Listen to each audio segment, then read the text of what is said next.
Hey guys, I am back. I'm back with the Axial Shift 3.0. I wanted to do a follow-up. I think it's been about 2 weeks since we did the initial unboxing and review of this, I'm saying, really sweet OTF by Axial. I've been carrying it a little bit, but what I've been mainly doing is, and I use this word, I tread lightly using this word, I've been playing with it as I'm sitting around, kind of editing videos, looking at other stuff, just getting, hi Peter Kitty, just getting a feel for it, working the mechanism, working it in my hand. Yep, take that however you want, because I know you guys will anyway. But just to get a real feel for this knife. And I love it. Now, I have carried the other Axial shifts that I have. They here, look, it matches Peter Kitty Cat.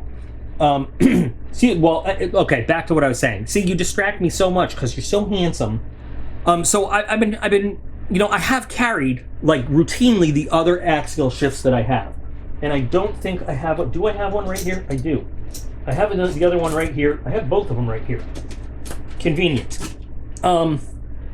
So these have gotten some serious pocket time, these ones, and I have loved them. They are great knives, both of them, both this and this.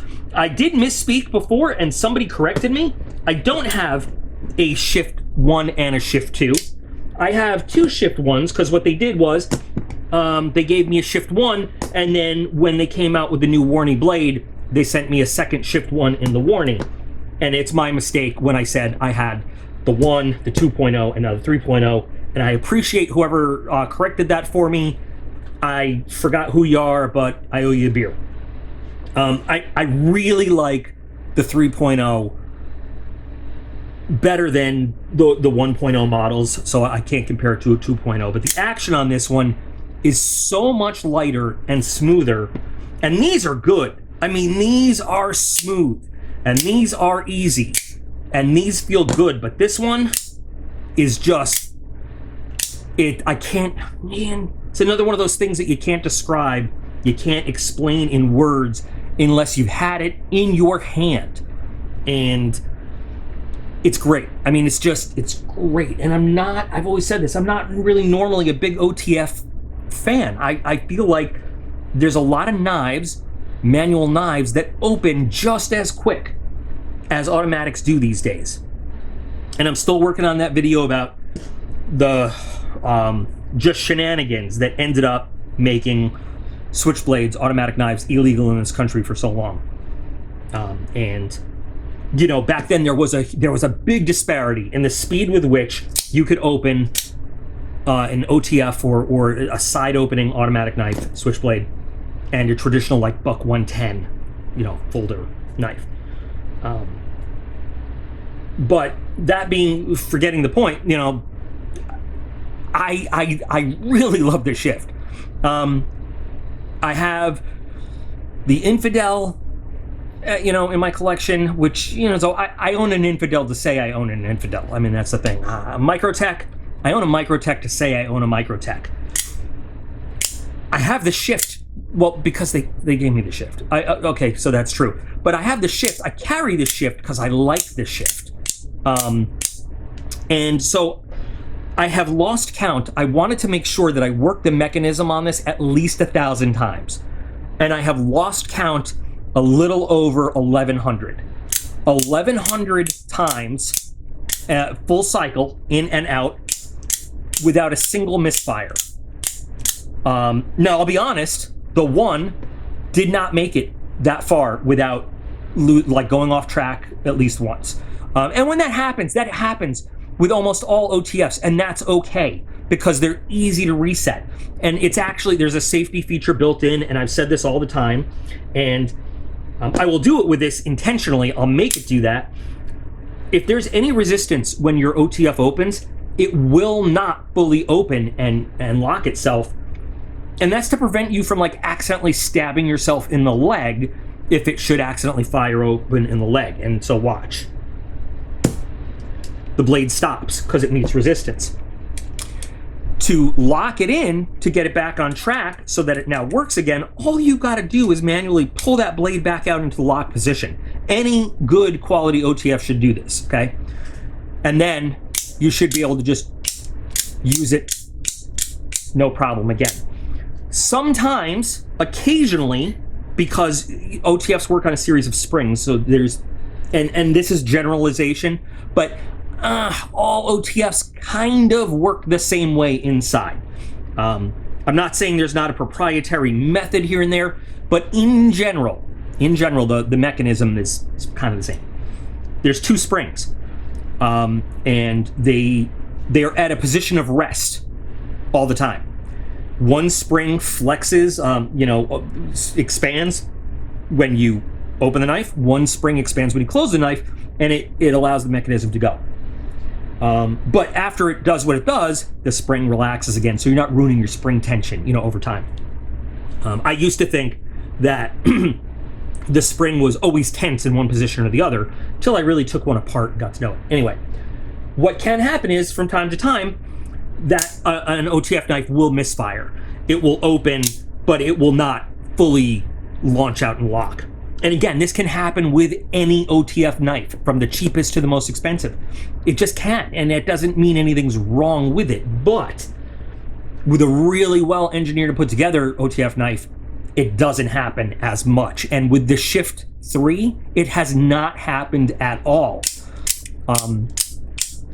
And so that's why I was counting cycles to see, how, if I could make it number 1 to 1,000 without it happening. And I did. And then I kept going a little bit to see, all right, well, is it going to happen? And like I said, I made it a bit over 1,100. And yes, I was counting. Now, I didn't sit here and do it continuously over and over, because yeah, that does wear on your thumb after a little bit, and it really gets a little bit boring. But in groups of, I don't know, maybe 50 or 60, and I kept tick marks. I actually counted all of the cycles. And see, now my thumb's a little bit raw on this hand from constantly messing with it. But I did have one misfire, doing the same thing on this one. And again, not a problem. Just give it a little tug and get it fully locked out. And phrasing. Never had that problem with this one. Never at all. There is, and if you compare, and holding them right up to the camera is going to be hard at the same time, I want to show you the tolerances on this knife, looking at the blade relative to the handle. The tolerance is so tight, looking at where it meets the handle, where it opens. There is virtually no blade play. Most OTFs, about 99% of them, will have a little bit of a wiggle, because again, you have a movable object. There is virtually no play in this blade whatsoever, which really impressed me. Also, OTFs are known for having a little bit of a rattle here and there. Hear that? This is on the 1. And that's from the moving mechanisms inside. Okay, there's nothing wrong. Again, it's okay. We come to expect that and accept it. There's little moving flappity parts and screws and stuff inside and springs. So do you hear that? And again, the cheaper ones, the cheaper OTFs, they rattle. The blade in there rattles around like crazy. Hear that? Did you hear that? That was downstairs talking to a dog. Nothing. Not a sound. Holding it up to the mic now. Not a sound when you shake the Shift 3.0. This is just such a reliable, well-made piece. I may start to EDC an OTF. I would absolutely love to have it in a drop point or a warning, but this is what they sent me, so I'm gonna have to buy one on my own, and I would gladly spend the money. I love their Wharncliffe blade. I would gladly spend the money for a Wharncliffe 3.0. PETA, are you trying to come on through the camera here? Or I don't know what you're doing. The blade shapes are all essentially the same through all their models there. And yeah, I say drop point, but it's a clip point, really. But I would love to get the warning on the 3.0. The clip, I tested turning it from right to left. Easy to do. These screws are tight, but with simple hand pressure, they come out. So they're not Loctited in or anything. You can switch the clip around, switch the filler tab around, hand tighten them. Again, no looseness, no blade play whatsoever. The different system on the older one. It's got a single screw going through the butt of the knife.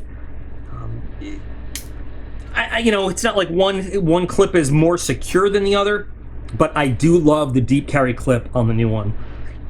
I love deep carry clips, and this is a really nice deep carry clip.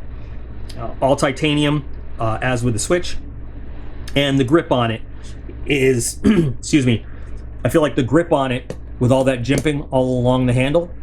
Peter, you are toying with sharp objects. You need to stop running around in here. Is just really, really well. It just, no matter where you're holding it, your hand finds a really nice grip pattern to hold on to. So, I am a big fan. I love this knife. I have not done a whole lot of cutting with it because, like I said, I haven't carried it around that much. I've carried it around to kind of test the weight out in my pocket, to test how obtrusive it may or may not be if I've got other stuff in my pocket, and it really hasn't been. It's it's pretty slim. But I am now going to start using the blade more often. But I gotta say, I really do like this knife, like genuinely. And I will be buying another one for myself with another blade. I'm not sure what steel. I'm not sure if I'm going to stick with Magna Cut. I might go for one of the others. Because Magna Cut's good, but I don't want to get into the steel question right now. I don't know. Anyway, I cannot recommend this enough if you are looking for a good 100% made in the USA OTF knife. I will just drop in also, I do have a link to Axial and a discount code in the video description, so use that. It's an affiliate link. I'll be upfront about that too.